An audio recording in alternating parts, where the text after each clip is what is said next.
श्री कृष्ण कहते हैं कि जो व्यक्ति आत्मज्ञान को पा चुका है वह हर परिस्थिति में पूर्ण रूप से स्थिर और संतुलित रहता है। वह न तो किए हुए कर्मों का बोझ ढोता है, न ही आगामी कर्तव्यों को लेकर बेचैन होता है। उसका मन न तृष्णा से घिरा होता है, न स्मृतियों के जाल में उलझा रहता है। उसके लिए किया और ना किया दोनों एक समान होते हैं। ऐसा व्यक्ति ना किसी लाभ की आकांक्षा करता है, ना किसी हानि का भय उसे छूता है। वह ना तो भूतकाल के कर्मों पर गर्व करता है, ना पछतावा करता है और ना ही भविष्य के कर्मों में फल की अपेक्षा रखता है। जिसे वास्तव में ज्ञान प्राप्त हो गया है वही सच्चे अर्थों में मुक्त है। उसे ना बांधने वाली इच्छाएं रहती है, ना उसे कोई आंतरिक रोग सताता है। लेकिन जो अज्ञानी है वह इच्छाओं, वासनाओं और अहंकार के बंधनों में जकड़ा होता है और भीतर ही भीतर पीड़ित रहता है। जो इन बंधनों को पूरी तरह त्याग चुका है वही व्यक्ति वास्तव में स्वस्थ और शांत है। जो कर्म करता है पर उसमें लिप्त नहीं होता, जो सहजता से जीवन जीता है और हर स्थिति को समान भाव से स्वीकार करता है। इसलिए ज्ञानी न किसी बीते कर्म पर पछताता है, न किसी उपलब्धि पर गर्व करता है। उसकी स्थिति इतनी संतुलित होती है कि ना दुख उसे हिला पाता है, ना सुख उससे बहा ले जाता है। कृष्ण आगे कहते हैं कि जो व्यक्ति मुक्त है वह ना तो प्रशंसा से फूला नहीं समाता और ना ही आलोचनाओं से विचलित होता है। ना मृत्यु की आहट उसे डराती है, ना जीवन की चमक उसे लुभाती है। उसे न सम्मान प्रिय लगता है, न अपमान कष्टदायक। वह हर अनुभव को संभव से देखता है। जिसके भीतर अभी भी प्रशंसा पाने की चाह है या निंदा से चोट लगती है वह अभी भी अहंकार से ग्रस्त है और इसलिए ज्ञान से दूर है। अज्ञानी व्यक्ति दुनिया की राय से सबसे अधिक प्रभावित होता है। थोड़ी तारीफ में खिल उठता है और हल्की आलोचना में टूट जाता है। लेकिन जिसने आत्मा को पहचान लिया है वह जानता है कि मृत्यु तो बस शरीर की है, आत्मा नित्य है, अमर है जीवन और मृत्यु उसके लिए केवल सृष्टि के स्वाभाविक क्रम है। जैसे दिन के बाद रात वैसे ही जन्म के बाद मृत्यु। वह चित्त की इन लहरों से परे गहराई में स्थिर रहता है। यही अवस्था सच्ची मुक्ति है और ऐसा संतुलन केवल उस ज्ञानी को प्राप्त होता है जो देह नहीं आत्मा में जीता है। इसलिए डर उसी को लगता है जिससे अभी कुछ खोने का भय है, अभी जो जीवन और मृत्यु को दो अलग अवस्थाएं मानता है। भगवान आगे कहते हैं कि शांत चित्त वाला ज्ञानी ना तो भीड़ भाड़ वाले नगर की ओर आकर्षित होता है, ना ही वह एकांत वनों की ओर पलायन करता है।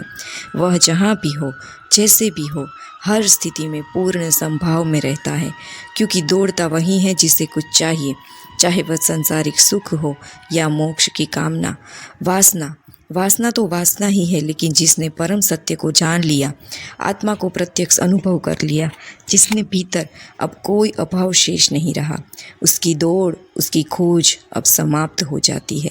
वह अब ना कुछ पाना चाहता है, ना कुछ बदलना।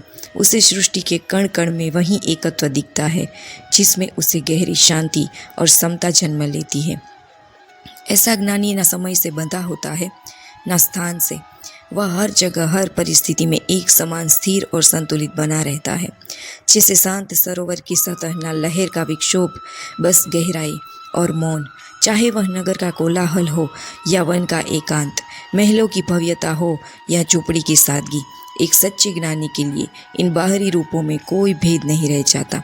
अज्ञानी व्यक्ति जीवन को अपनी पसंद नापसंद की सीमाओं में बांधता है। उसे लगता है कि सिर्फ विशेष वस्त्र पहनना, खास भोजन करना या एक निश्चित जगह पर रहना ही आध्यात्मिकता है। लेकिन जो वास्तव में ज्ञान को पा चुका है वह इन चुनावों से मुक्त हो जाता है। वह ना कुछ चाहता है, ना कुछ तय करता है। जो सामने आता है उसी में सहज रूप में रम जाता है। उसकी अवस्था ऐसी हो जाती है मानो वह स्वयं एक माध्यम हो जिसके माध्यम से जीवन बहता है। यही जीवन मुक्ति की पराकाष्ठा है। इसी के साथ गीता का 18 प्रकरण शांति शतक, जहाँ अध्याय में भगवान ने कहा है कि तत्वज्ञान की गहराइयों को और स्पष्ट करते हैं। आत्मज्ञान की अनुभूति से भरकर कहते हैं, आपने तत्वबोध रूपी गहराई से मेरे भीतर जमे संशयों, विचारों और भ्रमों को जैसे शल्य चिकित्सा के द्वारा हृदय और उदर से बाहर निकाल दिया है। केवल आपके वचनों का श्रवण ही मेरे भीतर परम सत्य का संचार कर गया। मेरी चेतना पहले ही तैयार थी, अंतर्मन शुद्ध था, बस आपकी वाणी ने उसे दिशा दे दी है और मैं आत्मस्वरूप में स्थिर हो गया। अंततः इन वचनों पर कोई प्रश्न चिन्ह नहीं लगाया। अर्जुन की तरह तर्क वितर्क किए, ना ही अविश्वास की धूंध उठने दी। वे तो पूर्ण श्रद्धा के साथ उस अमृतवाणी को पी गए और स्वयं अमृत तत्व के रस में स्नात हो गए। उपदेश यहाँ केवल शब्दों का विन्यास नहीं बल्कि जीवन संवेदना का स्रोत था, जिसका असल फल केवल श्रद्धावान सीकर को ही मिलता है। जैसे गीता भी कहती है कि श्रद्धावान लभते ज्ञानम, यानी कि अपनी आनंद से अनुभूति प्रस्तुत किए हुए हर कसौटी पर खरे उतरे। तब निश्चय हो गया कि अनुभव सत्य है, भ्रम नहीं। इसी विश्वास के साथ अगले प्रसंग में शांति का उपदेश दिया। ठीक वैसे ही जैसे कोई गुरु विद्वत शिक्षा संपन्न कर शिष्य की परीक्षा लेता है और सफल होने पर दीक्षांत अवसर पर उसका अभिनंदन कर उससे संसार के बीच कर्मयोग निभाने का निर्देश देता है। आत्मज्ञान की विधिवत दी गई शिक्षा से पूर्ण संतुष्टि की स्थिति में पहुंच जाते हैं, जिससे कोई जिज्ञासु साधक अपनी साधना की पूर्णता को पा लेता है। जो कृष्ण और अर्जुन के बीच संवाद का सार है, वह अध्यात्म की ऐसी सर्वोच्च कृति है जिसकी तुलना किसी अन्य ग्रंथ से नहीं की जा सकती। तत्वज्ञान के क्षेत्र में इससे अधिक प्रखर और गहन कथन मिलना दुर्लभ है। अब जबकि ज्ञान का दीप प्रज्वलित हो चुका है और कृष्ण ने अपने शिष्य अर्जुन को जैसे किसी विश्वविद्यालय से दीक्षित कर संसार में लौटने की अनुमति दे दी है, तो वहाँ गुरु के प्रति कृतज्ञता प्रकट कर रहे और केवल औपचारिक धन्यवाद नहीं बल्कि उसका आंतरिक अवस्था का सजीव चित्रण है जो गुरु कृपा से उन्हें प्राप्त हुई।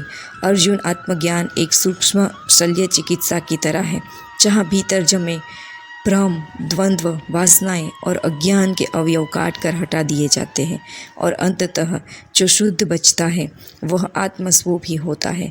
जैसे खरे सोने को अग्नि में तपाकर और मिलावटों को निकालकर शुद्ध स्वरूप में लाया जाता है, वैसे ही यह ज्ञान व्यक्ति को भीतर से परिकृष्ट करता है और जब यह प्रक्रिया पूरी होती है तब वो आत्मा शेष रहती है। वह निखरा हुआ सत्य बन जाती है, स्वयं में पूर्ण शांत और मुक्त। इस गहन आत्मज्ञान की प्रक्रिया में मन, बुद्धि, स्मृति, शरीर, अहंकार, संकल्प, विकल्प, विचार, शास्त्र, धर्म, कामनाएं और वासनाएं, ये सभी धीरे धीरे छूट जाते हैं, क्योंकि आत्मा के लिए यह सब विकृतियाँ हैं, ऐसे तत्व हैं जो उसकी सच्ची प्रकृति से मेल नहीं खाते। मृत्यु के समय अक्सर केवल शरीर ही छोड़ा जाता है, बाकी सब स्मृतियाँ, वासनाएं, संस्कार साथ चले जाते हैं और वहीं आगे के जन्मों का बीज बनते हैं। लेकिन आत्मज्ञान एक ऐसी महामृत्यु है जिसमें केवल शरीर ही नहीं बल्कि समस्त मानसिक, बौद्धिक और अहंकारात्मक परतें भी गल जाती है। यह कारण है कि इसे महामृत्यु कहा गया है। यह एक ऐसी अंतहीन समाप्ति है जो असली जीवन की शुरुआत बनती है। जब यह सब मिट जाता है तब जो शरीर बचता है वह शुद्ध आत्मा है, अद्वितीय, अविनाशी और पूर्ण मनुष्य की सबसे बड़ी बीमारी है विचार, क्योंकि विचार ही कर्ता बनते हैं और कृत्य ही पुनर्जन्म का कारण बनते हैं। सुख, दुख, मोह, वियोग, राग, द्वेष सब विचारों की उपज है। विचार ही संसार है। ध्यान की परिभाषा ही निर्विचार होना है और जब यह निर्विचारता पूर्णता को छूती है तभी समाधि घटती है। यही समाधि आत्मज्ञान की अंतिम उपलब्धि है। जब यह तत्व ज्ञान प्राप्त हो गया तब उनके भीतर सारी अशांति समाप्त हो जाती है। लोगों के समस्त रोग मिट जाते हैं और वो शुद्ध, शांत, निर्विकारी अवस्था में स्थिर होकर पूर्ण स्वस्थ हो जाते हैं। जो महिमा बाहर से मिलती है वह स्थायी नहीं होती, क्योंकि जिसे देने की ताकत दूसरों के पास है उसे छीनने का अधिकार भी उन्हीं के पास होता है। अगर समाज ने तुम्हें सिर आंखों पर बिठा दिया, पद, प्रतिष्ठा या सत्ता दे दी, तो तुम खुद को महान समझने लगते हो, जैसे फूला हुआ गुब्बारा। लेकिन याद रखो, उस गुब्बारे की डोरी किसी और के हाथ में है। जिस दिन वह डोरी खींच ली या हवा निकाल दी, उसी दिन तुम्हारा गर्व चूर चूर हो जाएगा। जिन लोगों ने आज तुम्हें राजा, प्रधानमंत्री या राष्ट्रपति बनाया है, वही लोग यदि कल उनकी अपेक्षाएं पूरी ना हो तो तुम्हें मिट्टी में मिला सकते हैं, अपमानित कर सकते हैं। धन दौलत, रिश्ते नाते, समाज की सराहना, अगर तुम अपनी पहचान इन चीज़ों में खोओगे तो तुम्हारी गरिमा हमेशा दूसरों की मर्जी पर निर्भर रहेगी।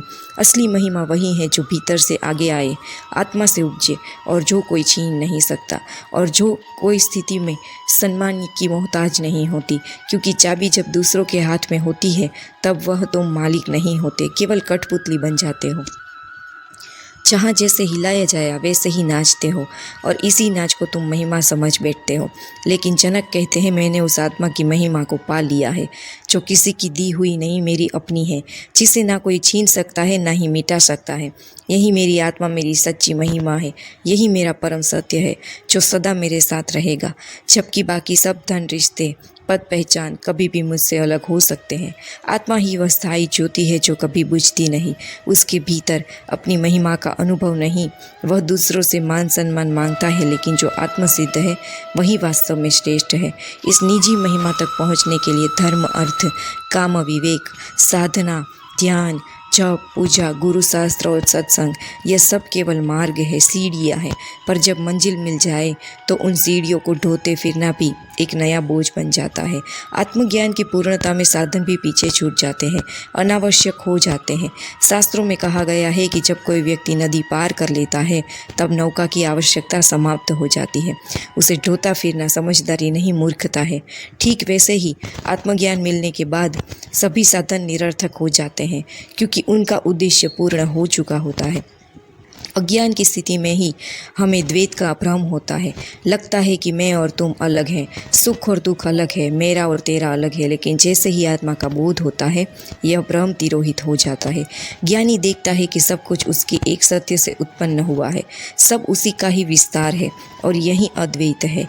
जब द्वैत रहा ही नहीं तब अद्वैत की बात भी निरर्थक हो जाती है, क्योंकि दोनों ही अवधारणाएं विचारों की उपज है। इसलिए ना मुझ में द्वेष है, ना शेष, ना अद्वैत। मैं तो केवल अपने शुद्ध आत्मस्वरूप में स्थिर हूँ। यह अनुभव साधारण नहीं, अत्यंत दुर्लभ है, और केवल वही आत्मज्ञानी इसे जीकर व्यक्त कर सकता है।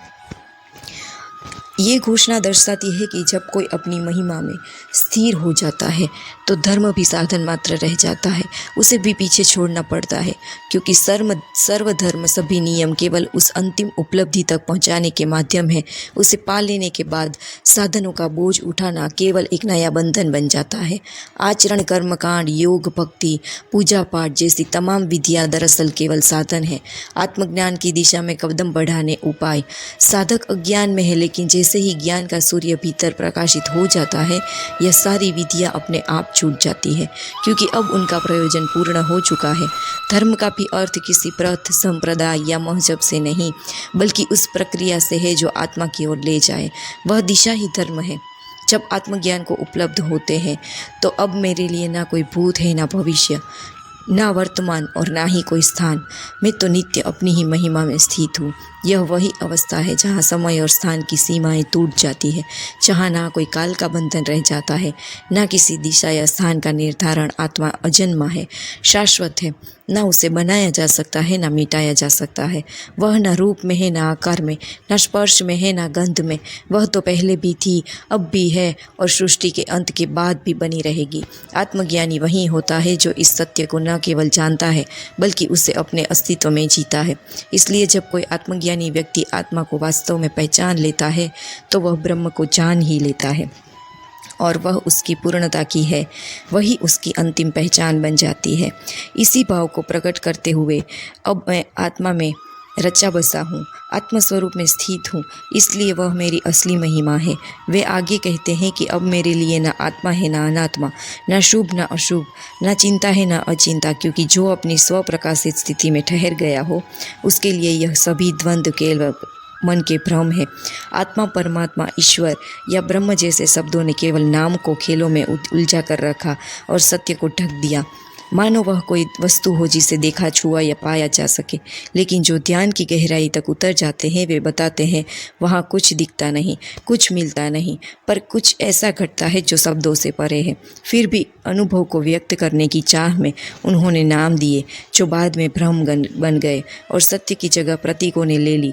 यही कारण है कि लाओ त्से ने कहा था, जिसे कहा जा सके वह सत्य नहीं हो सकता और जो सत्य है उसे कहा नहीं जा सकता। सत्य को शब्दों में बांधना संभव नहीं, क्योंकि जैसे ही उसे भाषा में डालने की कोशिश की जाती है वह अपनी शुद्धता खो देता है। शब्दों में उतरा हुआ सत्य असत्य की छाया बन जाता है। यही कारण है कि सच्चे भक्ति ज्ञानी मौन को चुनते हैं, क्योंकि मौन ही वही माध्यम है जिसमें सत्य की झलक मिल सकती है। ध्यान या समाधि की गहराइयों में आत्मा को किसी दृश्य की तरह देखा नहीं जाता, ना ही उसका सीधा साक्षात्कार होता है, बल्कि उस अनुभव से आत्मा का अनुमान लगाया जाता है, जैसे दूर से धुएं को देखकर आग की उपस्थिति का आभास होता है। आत्मा क्या है, इसका ठोस वर्णन देना आसान नहीं। यही कारण है कि ज्ञानियों की व्याख्या भी एक जैसी नहीं होती। किसी ने उसे सत्य कहा, किसी ने आत्मा, किसी ने तत्व, किसी ने शून्य, किसी ने ज्ञान, तो किसी ने ईश्वर या ब्रह्म कहा। लेकिन विशेष गहराई ये है कि जब कोई उस परम परिस्थिति में पहुंचता है तो आत्मा और अनात्मा का भेद मिट जाता है। वहाँ केवल आनंद की अनुभूति शेष रह जाती है और एक गहरी शांति भीतर उतर जाती है, एक ऐसी प्रतीति के साथ जो शब्दों से परे है लेकिन हृदय को पूर्णता का अनुभव करा देती है। जिस अनुभव को शब्दों में ढालना संभव नहीं, उसी परम अवस्था में जब साधक पहुंचता है तो शुभ अशुभ, चिंता अचिंता जैसे सभी द्वंद्व अपने आप विलीन हो जाते हैं।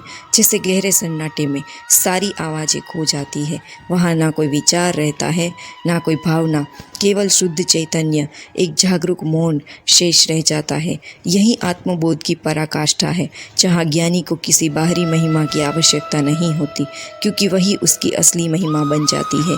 नीच की स्थायी और अमिट उस स्थिति में पहुंचकर व्यक्ति स्वयं के स्वरूप में ही पूर्णता को उपलब्ध हो जाता है और यही उपलब्धि जीवन की सबसे श्रेष्ठ उपलब्धि मानी जाती है। मिलते हैं नए वीडियो में, तब तक के लिए जय श्री कृष्ण।